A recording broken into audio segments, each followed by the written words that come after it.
Eu quero que a gente lembre o que a gente viu semana passada, a situação dos filipenses, para que a gente entenda o que é que o apóstolo Paulo está falando aqui. Paulo começa capítulo 2, falando sobre a questão da humildade. Os cristãos, eles devem, em comunhão de espírito, eles devem exortar no amor, diz o apóstolo Paulo, eles devem ter o mesmo modo de pensar.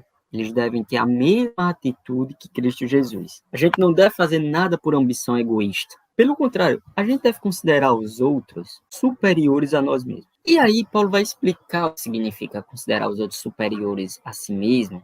Isso é importante para a gente ler ali o texto depois de Filipenses 2, a partir do verso 18. Considerar os outros superiores a si mesmo significa que a gente não vai buscar somente os nossos interesses. A gente vai também buscar o interesse dos outros. Então, isso é o que significa considerar os outros superiores a si mesmo. A gente não vai fazer as coisas por ambição egoísta, a gente não vai se considerar superior aos outros. A gente vai considerar os interesses dos outros e os nossos interesses com uma certa, digamos assim, equivalência. A gente não vai considerar somente os interesses da gente. Aí Paulo diz, seja a atitude de vocês a mesma de Cristo Jesus. Por quê? Porque Jesus fez isso. Jesus fez exatamente isso. Jesus é Deus, mas mesmo sendo Deus, ele não considerou que o ser igual a Deus fosse algo que ele deveria se apegar. Ao contrário, ele se esvazia, ele toma a forma de servo. E isso já é uma humilhação terrível, né?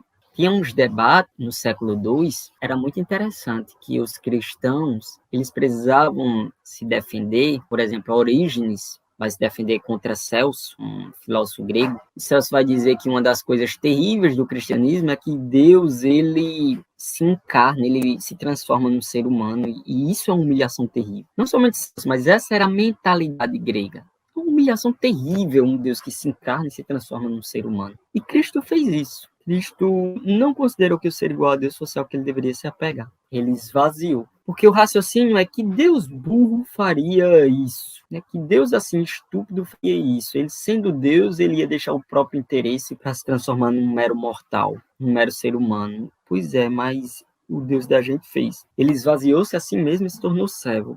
Só aí já é a maior humilhação do universo, né? Se tivesse terminado aí, a gente já tinha uma humilhação terrível. É interessante porque tem gente que acha, olha, Jesus ele tinha que vir igual ao ser humano, ele tinha que ter a mesma natureza pecaminosa do ser humano, porque senão ele teria uma vantagem sobre o ser humano. Tem gente que acha isso. Mas de acordo aqui com o apóstolo Paulo, só no fato de Jesus não considerar que o ser igual a Deus fosse algo que ele deveria se apegar, ele se esvaziar de si mesmo e ter encarnado, isso já é a maior humilhação que aconteceu no universo.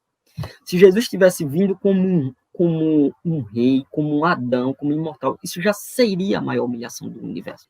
Não teria vantagem nenhuma aí. E aí, sendo encontrado em forma humana, ele não veio como um rei.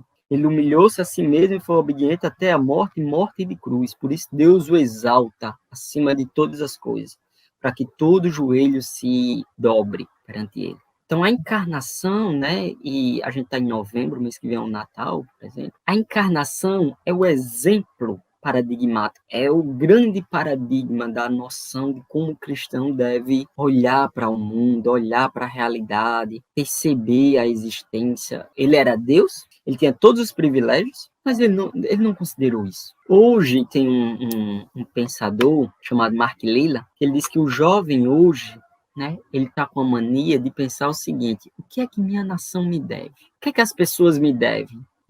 Jesus, ele não pensa assim. Esse exemplo paradigmático vai encaixar agora nessa segunda parte. Porque depois que Paulo fala aqui de um Deus que, mesmo sendo Deus, não considerou que o ser igual a Deus fosse algo que ele deveria se apegar, Paulo agora vai, no verso 12, dizer assim, portanto, Paulo agora vai aplicar aquilo que ele acabou de dizer. Paulo agora vai aplicar aquela palavra que a gente acabou de ouvir anteriormente. Assim, meus amados irmãos, como sempre vocês obedeceram, não apenas na minha presença, porém muito mais agora na minha ausência. Então, Paulo aqui ele traz um ponto. Assim, ou seja, siga um exemplo incomparável do nosso Senhor, que mesmo sendo Deus, não considerou que o ser igual a Deus fosse algo que ele deveria se apegar. Não pergunte o que é que as pessoas lhe devem. Ao contrário, sirva. Mas eu tenho direitos. Mas o nosso Deus também tinha direitos. Mas isso é injusto. Mas foi injusto também com o nosso Deus. Então, você, pessoalmente, considere os interesses dos outros igual aos seus. Então, assim vai dizer Paulo, ou seja, seguindo o exemplo incomparável do nosso Senhor, do verso 5 ao verso 11, obedeçam. Obedeçam o quê? Obedeçam às ordens de Deus fornecidas por Paulo aos Filipenses. E quais são essas ordens de Deus? A ordem de Deus é que você deve considerar o outro superior. Você não deve se interessar somente pelo seu próprio interesse, você deve se interessar pelo interesse do outro também. Essa é a ordem de Deus. Os filipenses fizeram isso. Né? Assim, meus amados irmãos, como sempre vocês obedeceram, não apenas na minha presença, mas muito mais agora na minha ausência. Porque o apóstolo Paulo, ele não estava mais lá para ver se os filipenses iam seguir o caminho. Né? Platão tem uma metáfora, tem uma alegoria, que é a do anel de Giges. Giges era um excelente pastor, era um excelente marido, era um excelente trabalhador, era uma excelente pessoa na comunidade. Até que um dia Giges acha um anel, e esse anel deixa ele invisível. Quando ele bota, ele fica invisível. E aí, vai dizer Platão na República, quando Giges fica invisível, ele vira basicamente um demônio em pessoa. Por quê? Porque ele agora faz coisas que as pessoas não veem. Ele faz coisas agora no silêncio da invisibilidade.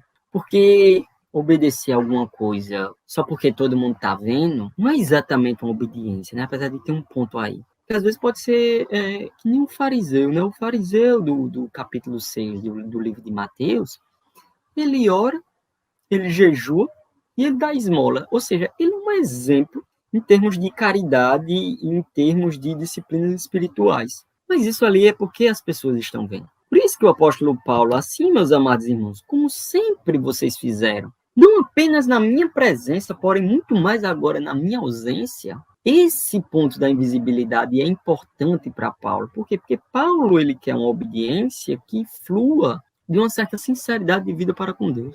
Agora, olha como é interessante. Essa obediência deve fluir de uma sinceridade de vida com Deus. E aí Paulo vai dizer algo que é genial, porque isso aqui pode ser desequilibrado. Ponham em ação a salvação de vocês com temor e tremor. Olha como é interessante. Uma pessoa, ela poderia pensar o seguinte: Deus sabe que eu não sou hipócrita, então se eu tenho vontade de fazer, é melhor só porque eu estou na frente dos outros? Não, eu vou lá e faço, eu vou lá e não tenho papo na língua, eu vou lá e piso mesmo na jaca, eu vou lá e faço a coisa, né? É melhor do que ser um hipócrita, é melhor do que fazer algo só porque os outros estão vendo, estão olhando, etc, etc. Tem um problema aí nesse raciocínio. Você não está levando em conta a seriedade do pecado. E a gente deve levar em conta a seriedade do pecado. Uma vez Jesus disse: se a tua mão esquerda fizer pecar, arranca e joga fora.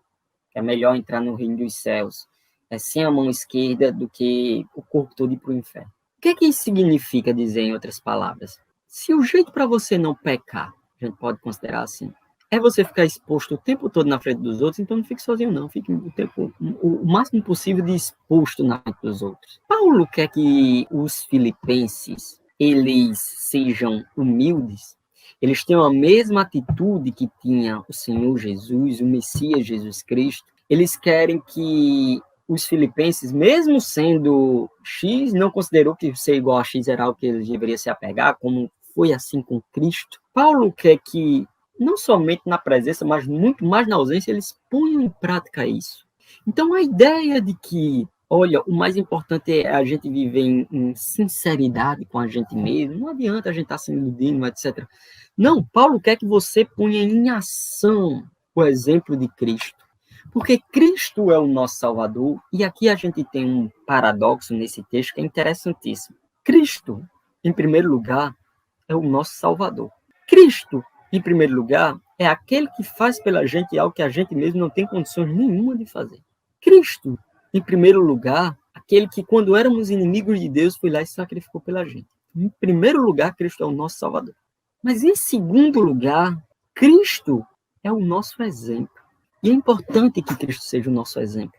Porque tem gente que acha que, assim, existem umas certas correntes teológicas que acham que, assim, a gente tem que imitar Cristo de tal forma que a salvação da gente corre perigo se a gente não se tornar impecável em um determinado momento da história, como Cristo foi impecável.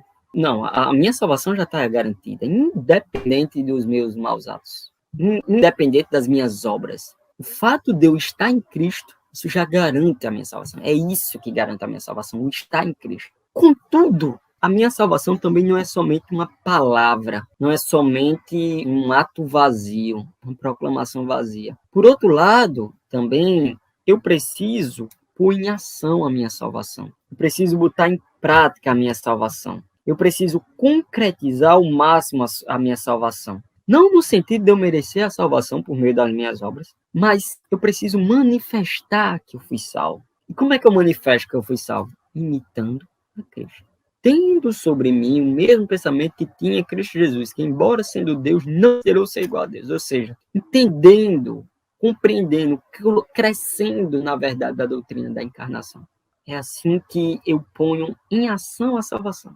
Porque, minha gente, é muito importante o paralelo que Paulo faz com o texto anterior, porque tem gente que acha que, vamos botar o evangelho em prática. Aí, o que significa botar o evangelho em prática? Ela pensa que é sair para, digamos assim, alimentar as pessoas, sair para dar uma esmola, sair para fazer isso, sair para fazer aquilo. Aí você pode fazer todas essas coisas como os fariseus faziam, né? O fariseu da parábola, ele jejuava 2 vezes por semana, dava o dízimo de tudo, vivia dando esmola. Só que o que não vai manifestar na gente o Espírito de Cristo é o fato da gente não levar em conta o nosso próprio interesse. A gente tratar os interesses dos outros como a gente trata o da gente. Isso é a manifestação do Espírito de Cristo, isso é a manifestação da nossa salvação. Isso é a gente pôr em ação a nossa salvação. Mas para isso exige disciplina. Por isso que Paulo diz, ponham em ação a salvação de vocês com temor e tremor. A salvação não é mera dádiva recebida uma vez por todas. A salvação ela se manifesta num processo contínuo de aperfeiçoamento espiritual dos crentes. Existe um processo aí dinâmico. Deus nos concede a salvação, e ao mesmo tempo que Deus nos concede a salvação, Deus nos concede o seu Espírito, e a gente, com o Espírito, a gente luta contra o pecado, luta contra as nossas inclinações perversas, contra as nossas tendências, contra os nossos próprios interesses, a gente faz isso. É assim que a gente vai amadurecendo na fé. A gente amadurece na fé quando a gente tem o mesmo pensamento de Cristo Jesus. A gente não amadurece na fé quando os 10 mandamentos estão intactos, né? Até porque, se você não é humilde, você já desobedece primeiro. A gente amadurece na fé quando a gente tem sobre os outros o mesmo interesse que Cristo Jesus teve pela gente. Ou seja, embora a gente tenha X, a gente não considera que o ser igual a X fosse algo que deveria se apegar. A gente não fica se perguntando o que é que o universo nos deve. A gente vai lá e trata os interesses dos outros como trata da gente. É isso que a gente faz. E a gente deve pôr em prática isso. Isso é uma disciplina, isso é uma ação. Isso é algo que a gente deve efetivar com temor e tremor. Pois, vai continuar Paulo, é Deus quem efetua em vocês tanto querer quanto realizar, de acordo com a sua santa e boa vontade. A gente deve fazer isso com temor e tremor. O que é que significa essa expressão com temor e tremor? A gente deve levar a sério, a gente deve fazer isso com reverência. Os cristãos hoje têm uma ideia de Deus que é um certo Deus light, não é um Deus como o Senhor. Um certo Deus que ele satisfaz as minhas necessidades pessoais somente. É interessante que Eclesiastes, no capítulo 5, o autor de Eclesiastes, ele vai dizer uma coisa interessante, né? Para a gente entender aqui o ponto do tremor e temor, e que o autor de Eclesiastes fala, não é muito bem visto hoje pela sociedade, não é bem muito visto hoje pela o que se entende por espiritualidade cristã. Quando você for ao santuário, diz Eclesiastes no capítulo 5, quando você for ao santuário de Deus, seja reverente. Quem se aproxima para ouvir é melhor do que os tolos que oferecem sacrifícios sem saber que estão agindo mal. Não seja precipitado de lábios, nem apressados de coração, para fazer promessas diante de Deus. Pois Deus está no céu e você está aí na terra. Por isso, fale pouco. Das muitas ocupações brotam os sonhos. Do muito falar nasce a prosa, vão do tolo. Quando você fizer um voto a Deus, cumpra sem demora, pois os tolos desagradam a Deus. Cumpra o seu voto. É melhor não fazer voto do que fazer e não cumprir. Não permita que sua boca o faça pecar. E não diga ao mensageiro de Deus, o meu voto foi um engano. Por que irritar a Deus com o que você diz e deixá-lo destruir o que você realizou? Em meio a tantos sonhos absurdos e conversas inúteis, tenha temor de Deus. Temor de Deus. Você sabia que a gente deveria temer, às vezes, o que a gente diz para Deus? É o que Eclesiastes diz. Agora, tem uma tensão aí no cristianismo. Deus é o nosso Deus amoroso e, ao mesmo tempo, ele é Senhor das nossas vidas, Senhor soberano. Deus, ele é amorável e justo. Por isso, a gente deve se achegar ao trono da graça com toda a confiança, mas, ao mesmo tempo, a gente deve se achegar com temor e tremor. Essa tensão nunca deve ser perdida da vida do cristão.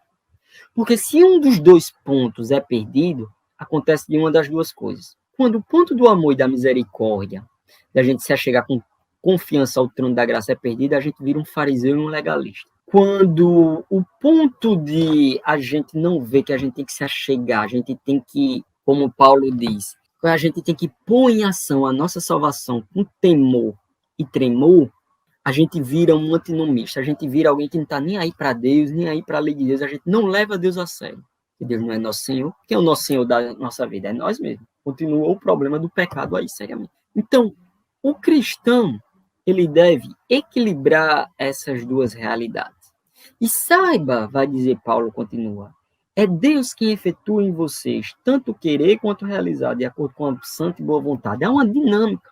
Deus efetua na gente o seu querer e o realizar. Deus efetua na gente a sua obra de salvação. Ao mesmo tempo, o indivíduo, dentro daquilo que Deus o deu, o indivíduo, ele deve efetivar aquilo que Deus o prometeu. Então, Deus é a pessoa que prepara o quarto, Deus é a pessoa que dá comida, Deus é a pessoa que compra os livros, Deus é a pessoa que acende a luz, faz o ar-condicionado direitinho e Deus quer que você estude. E esse é um processo de dinamicidade. Colocar em prática, efetuar em nós a salvação é uma questão de virtude espiritual, questão de disciplina espiritual. A gente confia e Deus é que nos dá as motivações, Deus é que limpa o nosso coração, Deus é que trabalha a obra em nós, e ao mesmo tempo a gente deve trabalhar a partir do que Deus deu, a gente não deve ser seres inertes. As escrituras o tempo todo estão enfatizando isso. Por isso que tem um livro muito interessante, um escritor chamado N.T. Wright, o livro é Eu Creio e Agora, porque o caráter cristão importa, que ele vai mostrar que nas escrituras você sempre tem essa tensão no Novo Testamento. Ao mesmo tempo que Deus efetua em você tanto o querer quanto o realizar, se a sua mão esquerda o fizer pecar, você deve arrancar e jogar fora. Ao mesmo tempo que Deus de ponta a ponta vai nos conduzindo à salvação, ele nos dá o seu Santo Espírito, você já deve se revestir da ressurreição, como diz Colossenses no capítulo 3. Então, há um processo aí dinâmico. Qual é o processo dinâmico? Deus regenera as nossas intenções, nosso querer. Deus regenera o nosso realizar. Deus nos permite, digamos assim, fazer uma boa obra, e aí a gente tem que exercitar aquilo que Deus nos permitiu. Por isso que é uma questão de virtude. Então, vamos pensar no seguinte, pensa em Messi. Você vê que Messi ele tem uma habilidade de jogador de futebol. Ele é como se ele tivesse nascido para aquilo, né? Ele tem uma habilidade natural. Ele pega a bola, ele faz coisas com a bola, e aquilo é uma habilidade natural. Mas se Messi não tivesse treinado, seria um certo, digamos assim, um talento desperdiçado. Mas aí Messi treina. Pensa em pessoas muito inteligentes, o Newton, o Einstein, eles tinham, digamos assim, umas certas inclinações naturais à matemática, à física, conhecer, etc.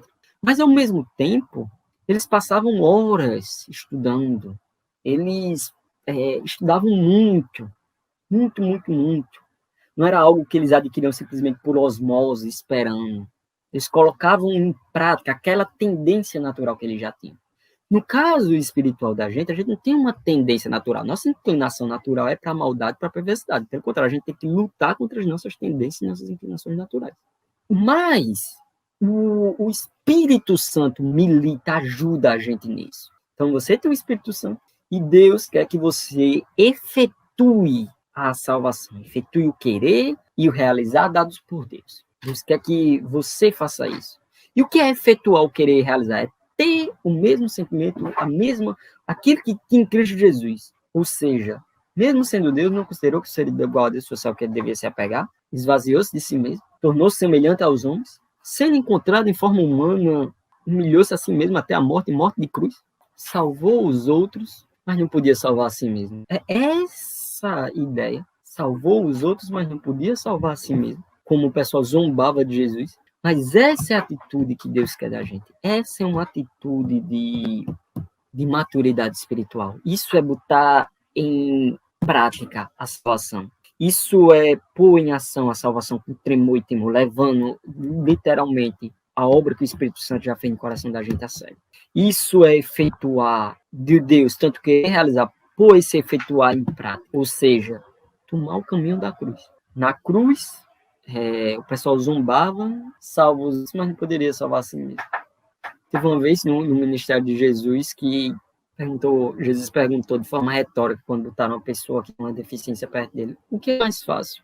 Dizer os seus pecados estão perdoados ou levanta e anda? Bom, dizer somente é o mais fácil, né? É por isso que Jesus ali faz um paradoxo. Bom, mas para vocês verem que o Filho do Homem tem poder na terra e no céu, levanta e anda, já que vocês acham que o outro é mais fácil.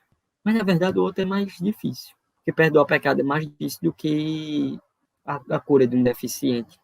Porque o preço do pecado significa que você vai deixar a si mesmo. Você vai negar-se a si mesmo.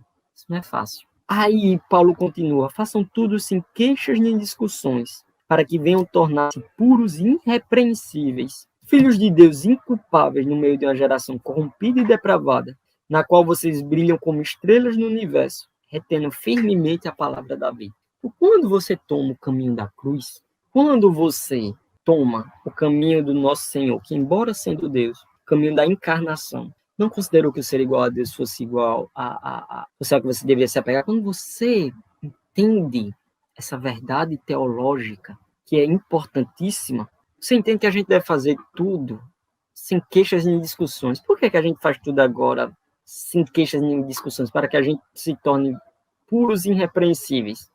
Porque lá a gente leu anterior que mesmo sendo Deus, ele não considerou que o ser igual a Deus fosse ao que deveria se apegar. Ao contrário, ele esvaziou a si mesmo.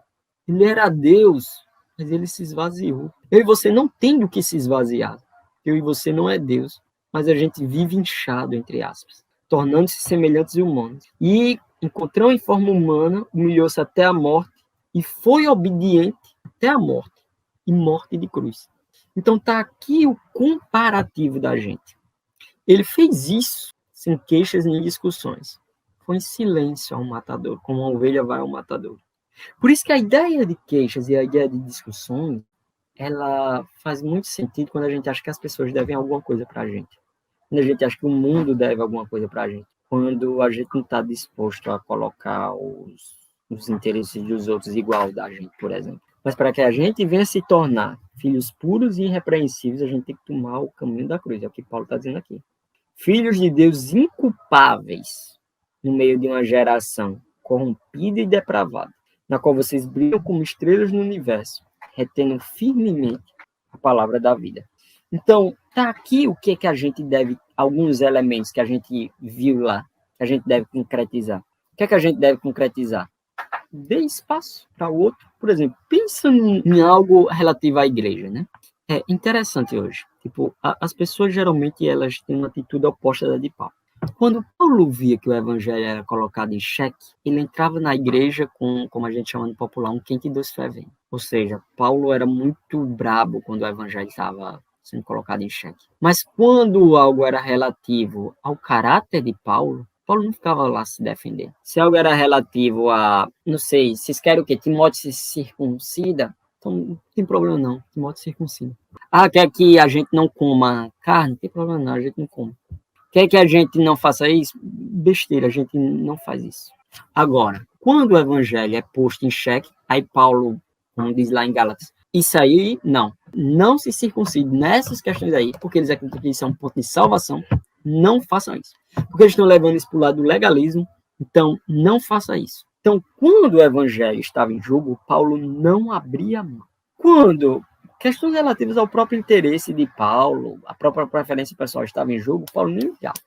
Quando é questões relativas aos nossos próprios interesses, a gente não abre mão. Quando é o evangelho, a gente, cada um tem o seu jeito, blá, blá, blá, blá, blá, blá. Interessante isso, né? Paulo, ele acredita que não. Ele acredita que a gente deve se tornar puros e irrepreensíveis. Filhos de Deus inculpáveis, diz Paulo. A gente deve fazer isso dentro da igreja. Então, dentro da igreja, algo que não afeta o evangelho, é somente uma questão de preferência, bom, a gente faz, tipo, um dado instrumento musical, a gente permite, ou, não querem esse instrumento musical, beleza, a gente abre mão. Não tem problema nisso. O pessoal só aceita, não sei, terno e gravata, não tem problema, a gente vai de terno e gravata. O pessoal quer que pregue em cima de uma prancha, não tem problema também. O pessoal quer que seja mais animado, quer que seja mais sério. Na medida do possível, a gente se adapta. Não tem problema nisso. Problema tem não levar em conta o interesse do outro, como a gente leva da gente. Aí é que surge o problema. E Paulo quer que a gente seja puro e irrepreensível, sem queixa e nem discussão nisso. Porque aí, diz o apóstolo Paulo, quando a gente se dedica sincera à prática da vontade de Deus, ele diz aqui, a gente vai brilhar como estrelas no universo, retendo firmemente a palavra da vida. Esse é um contraste já muito conhecido no Novo Testamento, contraste entre Paulo, entre o cristão, entre a comunidade cristã que brilha como luz, para que os homens vejam as vossas obras e glorifiquem o vosso Pai que está no céu, e o mundo que é em trevas. Para que os cristãos sejam sal num mundo que é insípido, um mundo que está apodrecendo. Quando a gente retém firmemente a palavra da vida, quando a gente leva em consideração os próprios interesses, tem um brilho daí, que até os não cristãos reconhecem. Quantos não cristãos reconhecem que o nosso Deus é bondoso? Que Jesus Cristo o meu problema é com os crentes, não é com Jesus, porque Jesus é... Quantos não cristãos reconhecem isso? Que Jesus, ele efetivamente, ele brilha. Jesus, ele efetivamente, digamos assim, ele é sal da terra e luz do mundo. Ao tomar o caminho da cruz, a gente também é sal e luz. A gente brilha, diz aqui Paulo, como estrelas num universo escuro. Aí Paulo diz, assim, no dia de Cristo, eu me orgulharei de não ter corrido, nem me esforçado inutilmente. Significa, Paulo dizer, eu me orgulharei de não ter corrido, de não ter orgulhado inutilmente. Porque a obra de Cristo, né, é interessante. A obra de Cristo, digamos assim, quando Paulo diz, usa o termo, eu tenho motivos para me gloriar, tenho motivos para me se orgulhar. Mas não é uma soberba aqui. É no sentido de que a cruz, ela faz coisas maravilhosas quando a gente pensa. Paulo enfatiza isso na carta aos Efésios, na carta aos Colossenses, na carta a 1 Coríntios, em Tessalonicenses, 1 Tessalonicenses. Paulo pergunta lá em 1 Tessalonicenses 2,19, qual é a nossa esperança, ou gozo, ou coroa de glória na presença do nosso Senhor na sua vida? Não sois vós? Então, olha como é interessante, né? Paulo assegura aos seus irmãos filipenses que se eles mantiverem o bom testemunho deles, se eles viverem como vive o Cristo Jesus, eles terão retido a palavra da vida, para que no dia de Cristo ele vai gloriar de não ter corrido em vão, para que ele não tivesse corrido inutilmente. Ou seja, o esforço é um esforço que deu frutos, que frutificou. Paulo era muito preocupado com isso, porque Paulo, não é um orgulho assim que Paulo está falando aqui, um orgulho do tipo assim, tá vendo aí? Deu certo, eu estou orgulhoso, deu certo. Não, é um orgulho no sentido de se preocupar com as pessoas, porque a coroa de Paulo, a glória de Paulo, na presença do Senhor Jesus, eram ver pessoas transformadas. Por isso que Paulo, em Gálatas, no capítulo 4, versos 11, ele diz, eu estou com medo de ter corrido em vão, porque vocês estavam em Cristo e decaíram de Cristo. E em 1 Coríntios 9, versos 24 e 27, Paulo também trata em Gálatas 2, 2 diz, olha, eu fiz tudo isso para que de maneira alguma não corresse ou não tivesse corrido em vão. Essa ideia de correr em vão, e que está lá também em Colossenses, que está lá em 1 Tessalonicenses, Paulo está trabalhando. E o máximo que ele quer é que ele veja pessoas cristãs com caráter transformado. E aí, essa é a glória de Paulo, essa é a coroa de Paulo, é isso que Paulo anseia. E aí, no dia de Cristo, Paulo diz, eu me orgulharei de não ter corrido nem me esforçado inutilmente, porque vocês são a imagem e semelhança de Cristo. Vocês ficaram a imagem e semelhança de Cristo. Então, Paulo, no dia do que o nosso Senhor vir, ele vai virar para os filipenses e vai dizer, tá aqui, Senhor, os filhos, entre aspas, que tu me deu. Tá aqui, Senhor, a tua imagem e semelhança. Tá aqui. E essa é a alegria, esse é o orgulho, essa é a glória de Paulo. Contudo, desde o verso 17, mesmo que eu esteja sendo derramado como ofertas de bebidas sobre o serviço que provém da fé que vocês têm, o sacrifício que oferecem a Deus, estou alegre e me regozijo com todos vocês. Estejam vocês também alegres e regozijem comigo. O ministério inteiro de Paulo é um sacrifício de ações de graça. O ministério inteiro de Paulo, e Paulo está aqui escrevendo da prisão, Paulo está aqui encarcerado, ele sabe que a vida dele vai terminar em Marte. Talvez essa prisão, não foi exatamente essa prisão dos filipenses que culminou no mártir dele, né? Depois daquele ele foi solto, foi outra prisão. Mas ele sabia que a vida dele estaria sendo derramada como libação, acompanhada do serviço sacrificial dos filipenses. Então, a vida de Paulo estava sendo derramada como oferta de bebida, que provém da fé que vocês têm. Só que isso não era motivo, tipo, todo o esforço de Paulo para que vidas fossem transformadas, para que as pessoas fossem a imagem e semelhança de Cristo, não era algo para nos deixar tristes, nos deixar desanimados. É a fé genuína, ativa e operante a lei. Paulo, ele não quer que as pessoas fiquem desanimadas, ele quer que as pessoas fiquem felizes. Por quê? Porque a imagem e semelhança de Cristo, das pessoas que estão imitando aquele que, mesmo sendo Deus, não considerou que o ser igual a Deus fosse algo que deveria se apegar, isso aí era algo que deveria se regozijar. E quando Paulo via isso na vida das pessoas, essa era a coroa de Paulo. Não tinha morte, não tinha mártir nenhum que pudesse fazer Paulo desanimar. Por isso, Paulo diz, estejam também vocês alegres, regozijem-se comigo. Quando eu vejo pessoas sendo a imagem e semelhança de Cristo, é isso que me alegra. E aqui a gente finaliza, por isso que o cristão, ele considera os interesses dos outros acima dos seus próprios interesses. Porque pensa bem, o que é que eu posso fazer para que as pessoas sejam a imagem e semelhança de Cristo? Vou procurar não irritar elas, vou procurar mais paciência, não sei, vou procurar mais mansidão, vou procurar mais domínio próprio, vou procurar não colocar as pessoas em situação vexatória. Por quê? Porque a ideia é que a nossa coroa, a nossa glória, como a de Paulo, é ver pessoas sendo feitas à imagem e semelhança de Cristo. É nisso que a gente deve se alegrar, ainda que para isso a nossa vida seja oferecida derramada como oferta de bebida sobre o serviço que provém da fé que vocês têm. Seja um tipo de sacrifício oferecido para Deus, ainda que para isso a gente tenha que virar a outra face, ainda que para isso a vida da gente seja colocada em risco, ainda que para isso a gente deve engolir, sei lá, como diz aí no ditado, né? Engolir sapo, etc. Ainda que para isso aconteça coisas não muito boas, coisas terríveis, ainda assim a gente deve se alegrar, porque a imagem e semelhança de Cristo está sendo feita nas pessoas.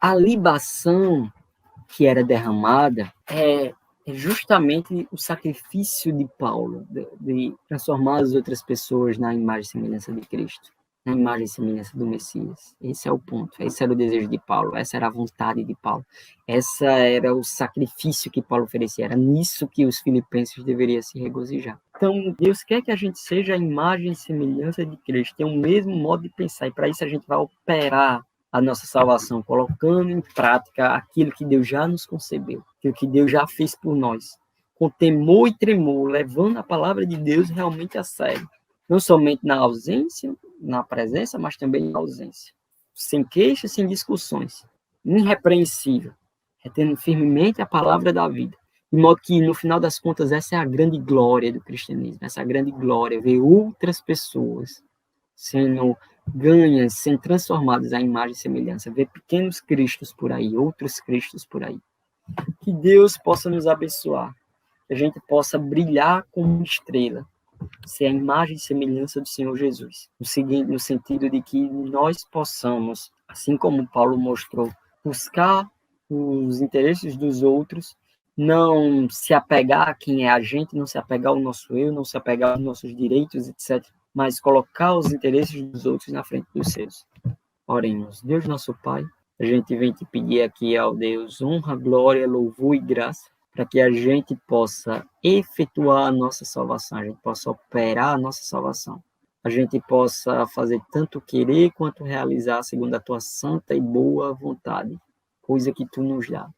A gente possa, ó Deus, não somente porque os outros estão vendo, mas também na sinceridade de coração, mas numa sinceridade que leve realmente a sério a salvação, que não dispense tu, não pense contra tu, ao contrário, que leve em consideração, com temor e tremor, leve em consideração tu, tenha reverência por tu, tenha respeito por ti. Venha abençoar, Deus, para que a gente possa caminhar, para que a gente possa, na nossa caminhada cristã, não buscar os nossos próprios interesses, mas buscar o interesse dos outros. Que a gente, na nossa caminhada cristã, possa ser puro, irrepreensível e brilhar, conforme o apóstolo Paulo diz.